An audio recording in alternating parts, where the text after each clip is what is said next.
Assalamualaikum warahmatullahi wabarakatuh. Kawan-kawan semua, jom dengar tazkirah. Berubat apabila sakit dan kita disuruh supaya berubat.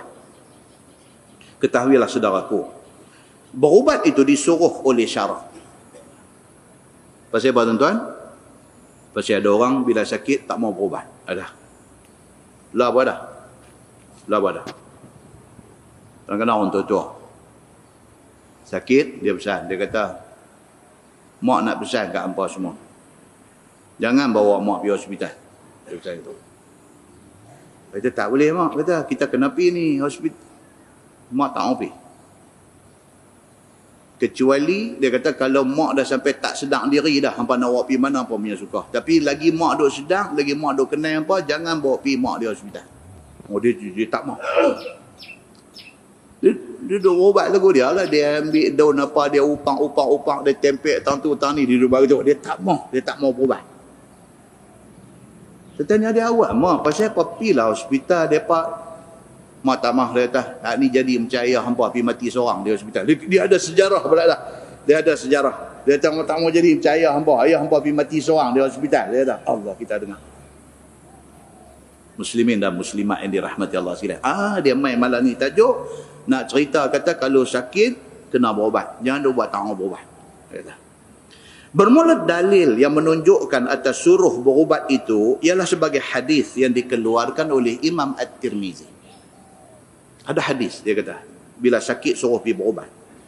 Kata hadis tu an Umamah bin Syarik radhiyallahu anhu qala, katanya telah berkata satu orang badui, ya Rasulullah, tidakkah boleh kami berubat apa-apa sakit kami? Satu badui mai tanya Nabi sallallahu alaihi wasallam.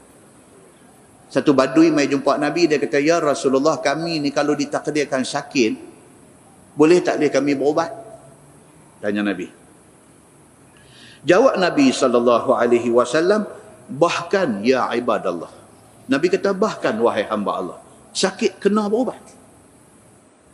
Nabi kata kalau sakit kena berubat. Nabi kata maka hendaklah berubat sekalian kamu. Tadawau. Nabi suruh siapa pun kalau sakit berubat, pergi cari ubat.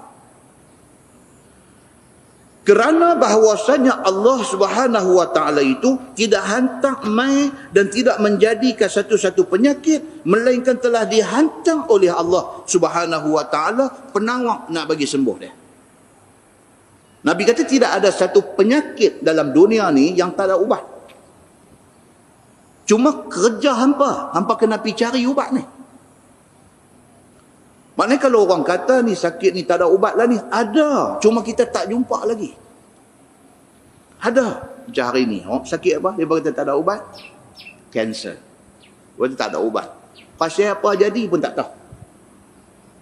Kanser ni betul-betul pasal apa? Tak tahu. Doktor pun hari ni senang. Kalau nampak satu penyakit pelik sikit, abang kanser. Senang. Pasal apa? Pasal tak gaduh abang punca dia apa dan tak tahu nak berubat dia macam mana.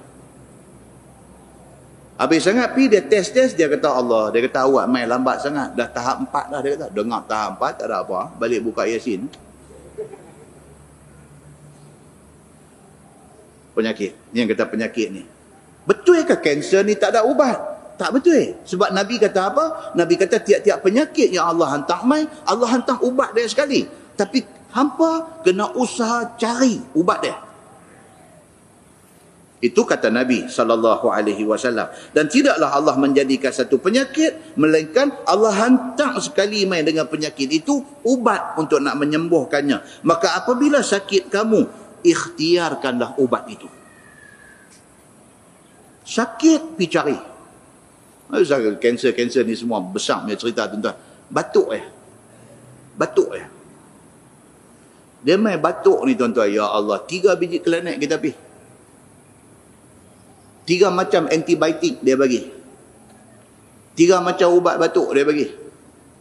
Tak ada sikit pun kesan pada batuk kita ni. Satu orang abang kat kita, dia kata, Ustaz, berapa lama dah batuk Ustaz? Kata saya, sebulan lebih ni. Sampai sakit, tengkung, sampai dada sakit, sampai suara pun naik parau, kita kata. Ustaz, cuba try tengok. Cuba try pula 2 kali.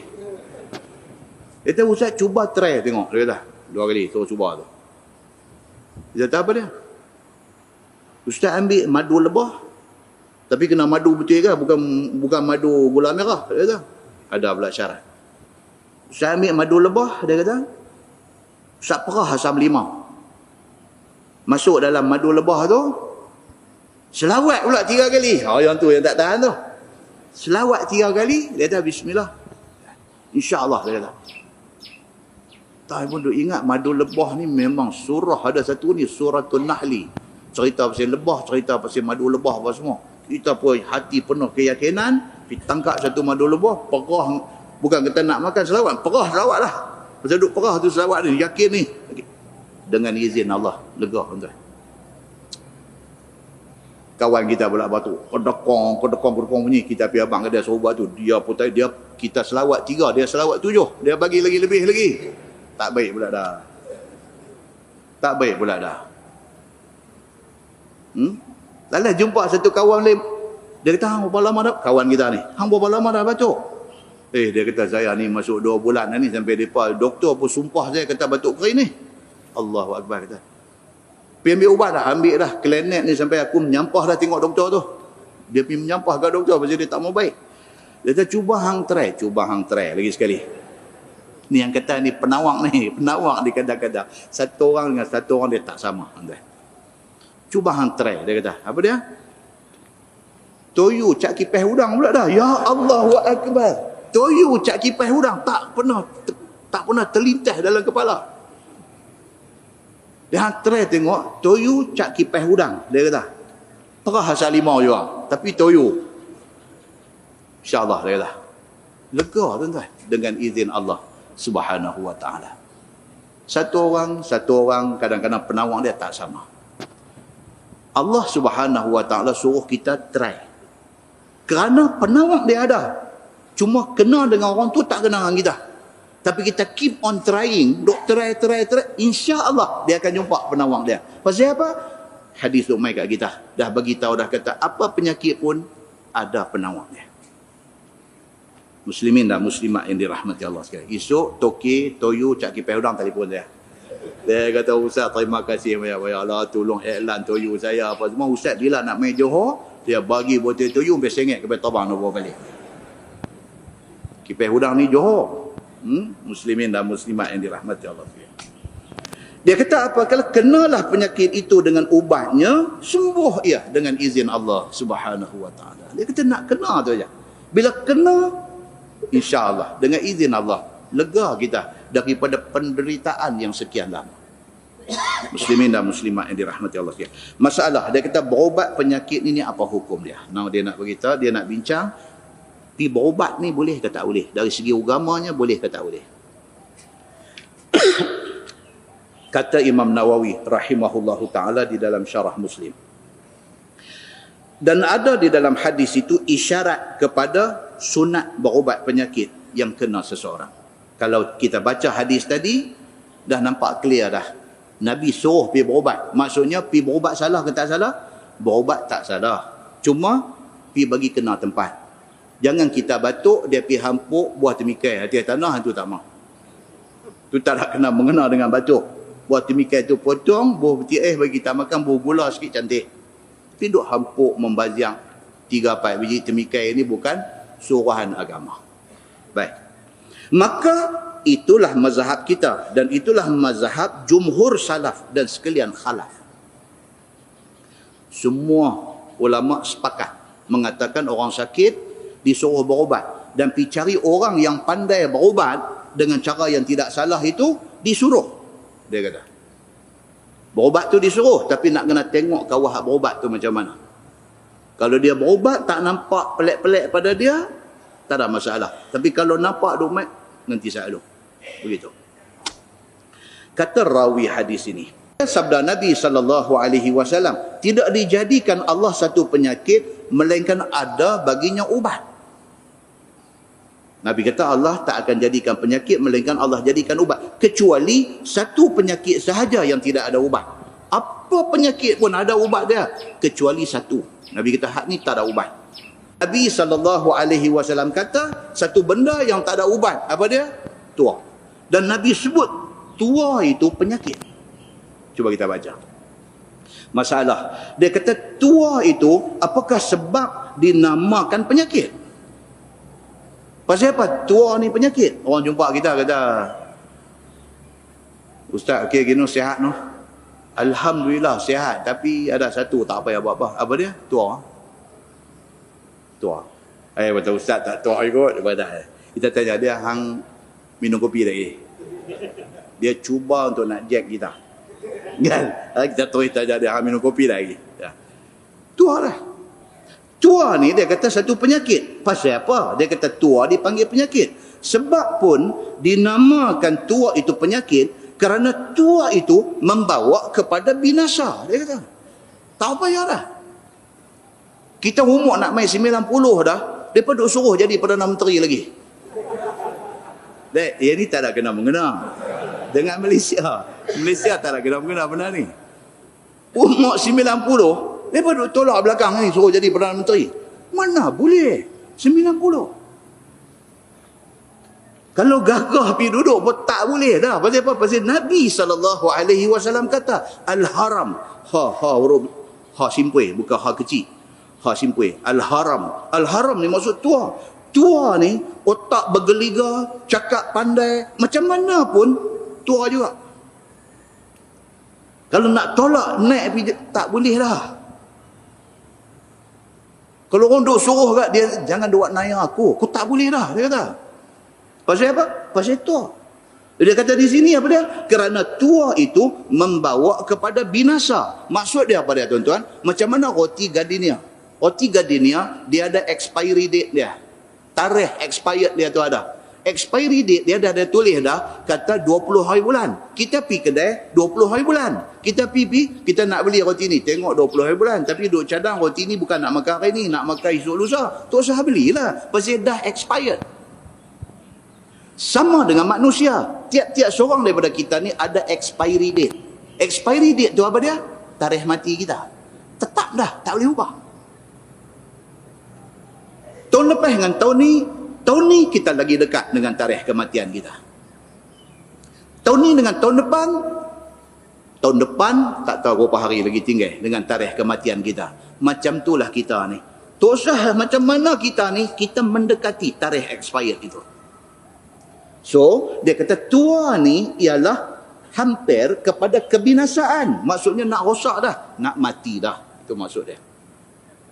Kerana tua itulah yang mendaifkan badan. Masalah, menjadi tabib itu haruskah ia? Boleh tak boleh? Dia kata kita pergi jadi tabib. Tabib ni bahasa lama, bahasa barunya jadi doktor. Boleh tak boleh kita jadi doktor? Ni tajuk dia. Dan dia kata ilmu tib. Taba. Tib. Daripada tib tu jadi tabib. Tib maksud dia apa? Perubatan. Kalau anak tuan-tuan mengaji Maktab Mahmud, dapat keputusan Pak Isa cantik, dapat tawaran pergi Mesir, buat kuliah tib. Dia kata, kuliah tib maksud dia apa? Pergi buat perubatan. Pergi buat bidang perubatan di Mesir. Bidang perubatan tu dia panggil kuliah tib. Perubatan. So dia kata boleh tak boleh satu orang ni menjadi tabib, menjadi doktor, dan boleh tak boleh belajar ilmu tib, ilmu perubatan. Boleh tak boleh? Adakah ilmu itu betul? Ada dalam Islam? Dia kata. Sebagaimana kata Imam Nawawi rahimahullahu ta'ala di dalam syarah Muslim. Telah berkata Al-Qadhi Iyad dan segala hadis di dalam sahih Muslim. Beberapa jumlah daripada ilmu agama dan juga ilmu dunia. Dan betul ilmu tib itu dan harus menjadi tabib pada jumlah. Dia kata betul ilmu perubatan tu ada betul. Itu bukan ilmu dunia. Itu ilmu yang ada asasnya dalam agama. Dan tidak salah menjadi doktor. Walaupun tuan-tuan di sana ada hadis. Ada hadis. Hadis riwayat daripada Osman bin Abil As radhiyallahu anhu. Dia kata qadim, maksud dia apa tuan-tuan? Osman bin Abil As, sahabat Nabi. Dia kena sakit teruk. Sakit teruk. Dia kata qadim tu ala Nabi sallallahu alaihi wasallam. Dalam keadaan sakit teruk tu dia pergi jumpa Nabi. sallallahu alaihi wasallam. Wabi wajang, ketika itu aku sakit lorat, dia kata sakit sungguh, dia kata. Qad kada yubtiluni, hampir-hampir sakit tu dia rasa macam nak bawa mati. Sakit.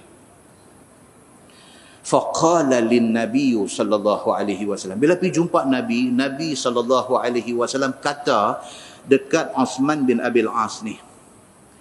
Nabi kata ij'al yadakal yumna alaihi. Nabi kata tangan kanan hang letak atas tempat sakit. Sakit dada tak atas dada, sakit perut tak atas perut, sakit tangan tak atas tangan, sakit kepala tak atas kepala. Ambil tangan kanan letak di atas tempat sakit. Wa qul, dan baca. Nabi kata, kalau sakit dada tak tang dada ni baca bismillah. A'udzu bi'izzatillah wa qudratihi min syarri ma ajidu wa uhadir. Nabi kata ulang 7 kali. Hadis sahih. Ulang 7 kali. Tang mana sakit pegang bismillah. A'udzu bi'izzatillahi wa qudratihi min syarri ma ajidu wa uhadir. Baca 7 kali. Uthman bin Abil As yang tengah duk sakit kuat ni, pergi jumpa Nabi. Bila Nabi ajak dia macam tu, dia pun buat. Nabi tak buat. Nabi tak buat. Nabi ajak suruh buat. Awak Nabi tak pernah jampi orang ke? Nabi tak pernah berubat orang ke? Pernah. Tapi Nabi ajak juga buat sendiri. Di makna kita tak selama-lamanya nak bergantung dekat orang bila kita sakit. Bahkan Nabi SAW ajak kita sendiri. Sakit tang mana? Ambil tangan kanan tak? Bismillah. A'udzu bi'izzatillahi wa qudratihi min syarri ma ajidu wa uhadir. 7 kali ulang, buat Nabi kata. Uthman bin Abil As terus buat macam tu. Kata dia apa? Fasyafani Allah. Allah bagi aku lega daripada sakit yang tadinya aku rasa macam nak mati. Dalam riwayat lain pula mai dia kata apa? Dia kata aku terus ajak keluarga aku dan semua kami mengamalkan benda itu, dan ternyata Allah bagi kesembuhan kepada kami apabila kami sakit. Muslimin dan muslimat yang dirahmati Allah sekalian. Itu satu lagi yang diajak oleh Nabi sallallahu alaihi wasallam. Baik. So dia kata apa? Jadi tabib dan belajar ilmu taib, ilmu perubatan ni boleh tak boleh? Dia kata berdasarkan hadis tadi dapat kita faham bahawa boleh. Dan betul ilmu taib itu ada dalam Islam, dan harus seseorang itu menjadi tabib, menjadi doktor, tidak menjadi kesalahan.